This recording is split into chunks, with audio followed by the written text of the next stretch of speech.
विपक्ष की स्थिति कितनी दयनीय है। यानी आप एक व्यक्ति को पार्टी का अध्यक्ष बनाना चाहते हैं, वो बनना नहीं चाहता है, मान मनोबल चल रहा है। आप लोग गांधी परिवार से आगे सोच क्यों नहीं पाते हैं? और इस पर फिर आज़ाद साहब कहते हैं कि नहीं, वो अपने आप एक कठपुतली बिठाना चाहते हैं। क्या है ये? लोगों के जो आज के मुद्दे हैं उसको राजनीति के सेंटर ऑफ द स्टेज पे लेकर के आना पड़ेगा। और आज का मुद्दा ये है कि कोई गृह मंत्री, गृह राज्य मंत्री, उसका बेटा किसानों के ऊपर थार चढ़ा दे और वो जो है मंत्री पद नहीं छोड़े, तो आप जो है निष्पक्ष जांच की उम्मीद कैसे करते हैं? कौन है किसान? किसान इस देश के अन्नदाता हैं। आपके लिए भी अनाज पैदा कर रहे हैं, हमारे लिए भी अनाज पैदा कर रहे हैं। ये मुद्दे राजनीति से गायब किए जा रहे हैं। हम लोगों को उस ट्रैप में नहीं फंसना चाहिए। ये ट्रैप है। अगर मैं आपसे पूछूं कि आप एक ही परिवार से आगे क्यों नहीं बढ़ पाते हैं, क्या मोह है, तो ये कोई ट्रैप है क्या? ये कोई सवाल नहीं है क्या? नहीं सवाल है सर, ये सवाल नहीं है, बिल्कुल सवाल नहीं है। क्योंकि वही बनेंगे। कांग्रेस पार्टी अपना अध्यक्ष चुन लेगी जिसको चुनना होगा। कांग्रेस पार्टी के अपने तरीके हैं, उनका इलेक्टोरल प्रोसेस है, उनके पीआरओ हैं, उनके कार्यकर्ता हैं, उनका जो है सीडब्ल्यूसी है, उनका जो है वर्किंग कमेटी है, वो डिसाइड कर लेगा। कांग्रेस पार्टी जो मुद्दे उठा रही है वो मुद्दे इंपॉर्टेंट हैं कि नहीं? पार्टी में अगर सब कुछ दुरुस्त होता, इसको बेईमानी करने की क्या जरूरत है? ईमानदारी से स्वीकार करने की बात है। ठीक है, जनता के लिए हम जो सवाल उठा रहे थे, जनता उस बात को भी अगर स्वीकार कर रही होती तो हम विपक्ष में नहीं बैठे होते ना सर, सरकार चला रहे होते ना। परिवारवाद पे क्या इस देश में ईमानदारी से बहस होती है? मैं चाहता हूं कि कोई हमसे बहस करे परिवारवाद पे। जैसा बीसीसीआई के सेक्रेटरी बने हुए हैं, परिवारवाद है कि नहीं है सर? पूछेगा इस पे कोई प्रश्न? नोएडा में ये स्टूडियो है, एमएलए हैं, किसके बेटा हैं? परिवारवाद नहीं है ये? कहाँ परिवारवाद नहीं है ये बता दीजिए। कौन सा आपका, मैं नाम नहीं लेना चाहता हूँ सर, मुझे तो कोई सेक्टर ही नहीं मिलता है जहाँ परिवारवाद नहीं हो। और मैं बोल रहा हूँ, मेरे माताजी पिताजी मुख्यमंत्री प्रधानमंत्री नहीं है, ये बात मैं बोल रहा हूँ। कम से कम इसकी ऑथेंटिसिटी तो समझी जाए कि मैं ऑथेंटिक बात कर रहा हूँ। परिवारवाद इस देश में था, परिवारवाद है, और सब लोग परिवारवाद कर रहे हैं। क्या परिवारवाद सही है? ये सवाल है। गलत है तो सबके लिए है, सही है तो या सबके गलत लिए है? है। आपके लिए गलत है कि सही है? सही है या गलत? परिवारवाद अगर गलत है तो सबके लिए गलत है।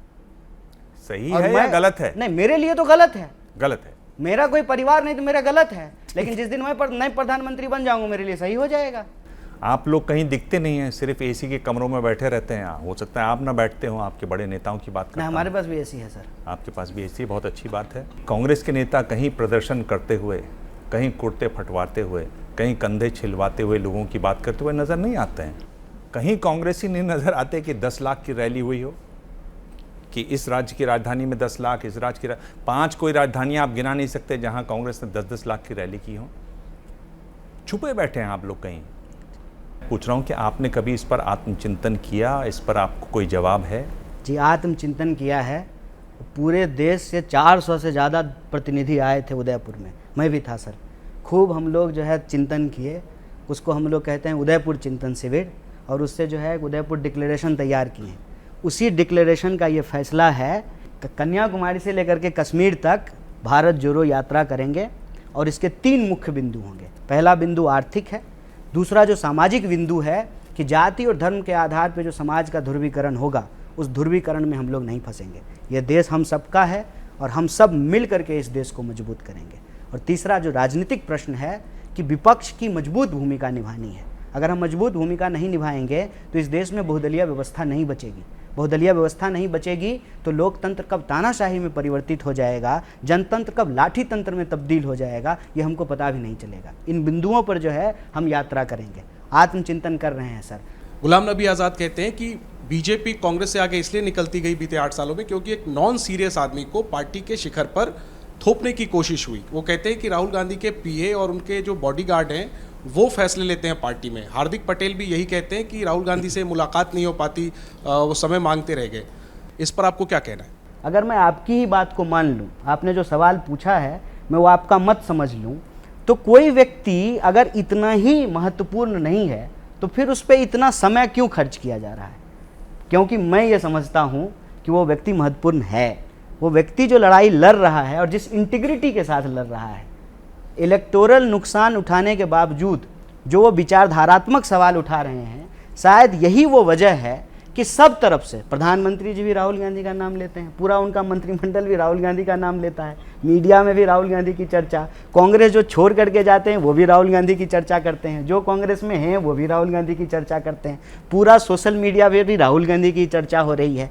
तो 135 करोड़ के देश में एक व्यक्ति के ऊपर अगर इतनी चर्चा हो रही है तो मेरे इस तर्क से आप सब लोग जो है असहमत हो सकते हैं, लेकिन कुछ तो बात होगी कि क्यों इतनी चर्चा हो रही है। तो या तो वो व्यक्ति महत्वपूर्ण है या वो व्यक्ति महत्वपूर्ण नहीं है। अगर व्यक्ति महत्वपूर्ण नहीं है तो लोग अपना वक्त क्यों बर्बाद कर रहे हैं, और व्यक्ति अगर महत्वपूर्ण है, जो मैं कह रहा हूँ, अगर मेरी तर्क से आप सहमत हो रहे हैं तो फिर उस व्यक्ति को साथ देने का समय है, उसके साथ मिल करके देश हित में देश के जो मुद्दे हैं उसको लेकर के लड़ने की क्या मजबूरी है मेरी, बताइए। मैं अभी आपको बताती हूँ कि मैंने ओए होए होए होए नमकीन के चटकारे लेते हुए टकटकी मार के डिबेट शो को पॉज रिपीट कर करके देख रहे हैं जोगिंदर जी। इनकी तरह आप भी देखें अपनी फेवरेट डिबेट्स को रिपीट कर और डाउनलोड कीजिए एबीपी लाइव ऐप अपने स्मार्ट टीवी पर।